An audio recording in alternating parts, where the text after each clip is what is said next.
Alaska is a land of vast wilderness, where nature reigns supreme and human civilization is just a thin layer over an ancient and relentless world. The region's legends reflect this environment, stories of creatures that inhabit the depths of icy rivers and dark forests, beings that lurk on the edge of human understanding. Among these legends, two stand out: the Kupik and the Urayuli, entities feared and respected by Inuit culture, capable of scaring even the bravest hearts. Lena had known these stories since she was a child. Growing up in a small village in Alaska, she was raised with the traditions and legends of her people, hearing about the creatures that lurked in the most remote places. Her grandfather was a storyteller, and his words were always full of mystery and magic. But unlike others, Lena was not easily frightened. To her, stories of monsters were just that, stories. Now an adult, Lena had distanced herself from the old traditions of her village. She lived in Anchorage, where she worked as a marine biologist, studying the aquatic life of the Arctic. Her connection to the ocean was deep, but science had always been her compass, guiding her in a world she considered predictable and understandable. But all of that changed when she was assigned to a research project in one of the most remote locations in Alaska, an isolated area along the banks of the Noatak River. Winter was approaching when Lena and her team arrived at the camp, which consisted of a few rustic cabins and a small mobile laboratory. The cold was intense, biting, and the darkness of the Arctic winter seemed to stretch endlessly. But Lena was excited. This was the kind of work she loved, exploring unknown places, uncovering secrets hidden in the depths of icy waters. The first week went as planned. The team set up their equipment and began collecting samples of marine life in the river, monitoring fish migration patterns and water quality. But soon Lena began to notice something was strange. The nights were restless, the wind whispering through the trees as if carrying ancient secrets, and the river, usually calm, seemed to harbor a hidden restlessness. One night, while reviewing data in the lab, Lena heard a sound that made her pause. It was a soft cry, almost imperceptible, like the wail of a child. She looked at her colleagues, but they all seemed immersed in their own work, unaware of anything unusual. Lena tried to ignore it, but the sound persisted, a distant echo that seemed to come from outside. Intrigued and slightly uneasy, she grabbed a flashlight and stepped out of the cabin. The cold wind hit her face like a blade, and the silence around her was almost absolute, except for the continuous wail. Lena followed the sound, which seemed to lead her to the riverbank. When she got there, she pointed the flashlight at the water, but saw nothing but the icy darkness. She stood there for a moment, trying to understand what she was hearing, when suddenly, the water in front of her began to move. Small but distinct waves formed, as if something was swimming just below the surface.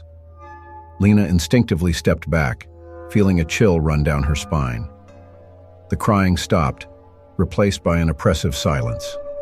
The next day, Lena decided not to mention the incident to anyone. She didn't want her colleagues to think she was being influenced by the old legends, but the unease remained.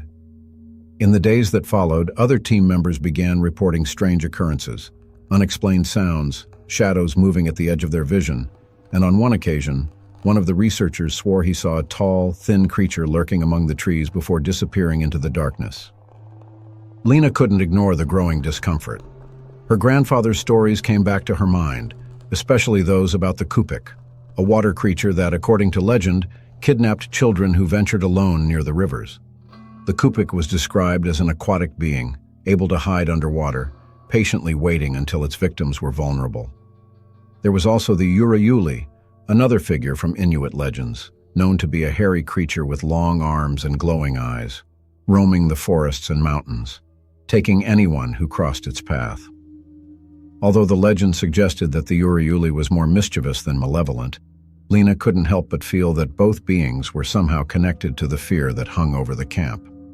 Determined to find a rational explanation for the strange events, Lena began exploring the riverbanks during the day, looking for signs of anything that could explain what was happening.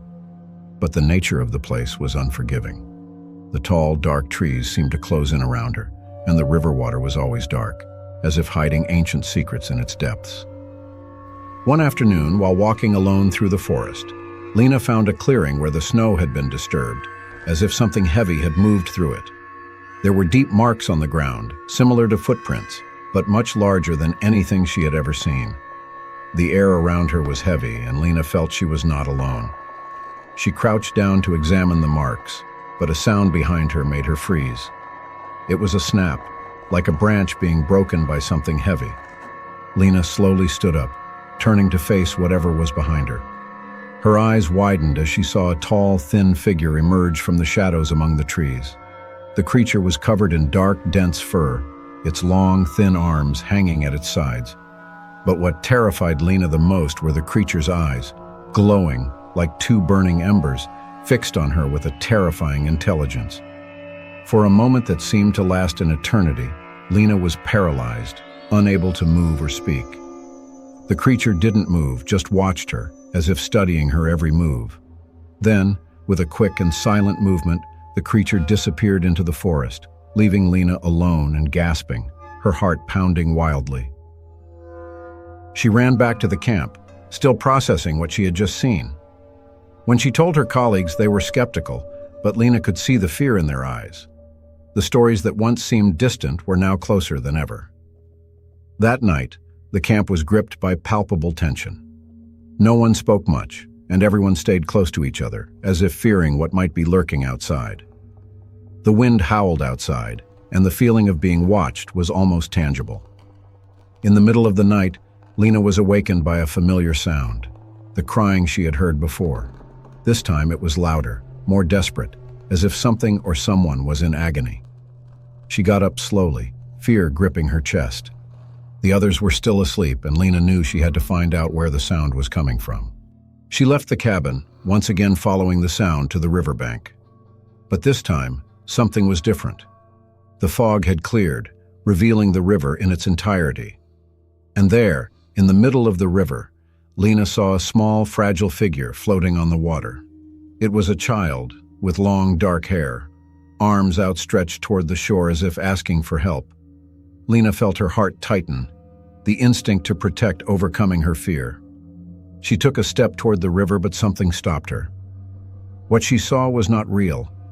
The water around the child was too calm, as if the figure was floating on a mirror.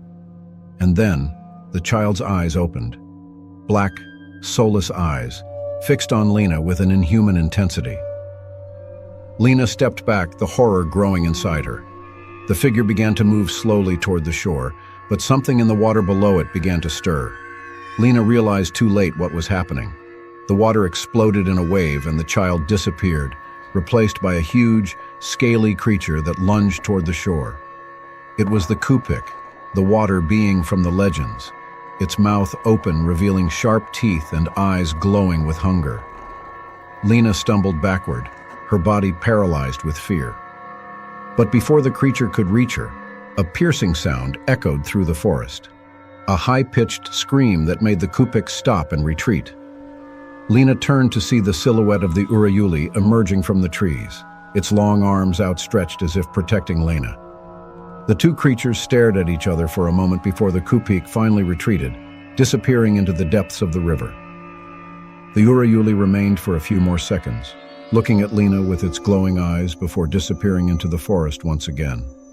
Lena fell to her knees, trembling, her body exhausted from fear and adrenaline. She knew she had witnessed something that few would ever see. The legends were real, and the ancient beings that inhabited those lands were alive, watching and protecting their domains. The next morning, Lena and her team left the camp, aware that they had touched something much bigger and older than they could comprehend. And although Lena never returned to that place, she knew that the legends of the Kupik and the Urayuli were not just stories to scare. They were warnings, reminders that nature, in its most primitive form, still holds secrets that humans must respect. And you, would you dare explore the edges of the unknown, knowing that there are creatures beyond our understanding? Stay with us, because there are many more legends and mysteries waiting to be discovered.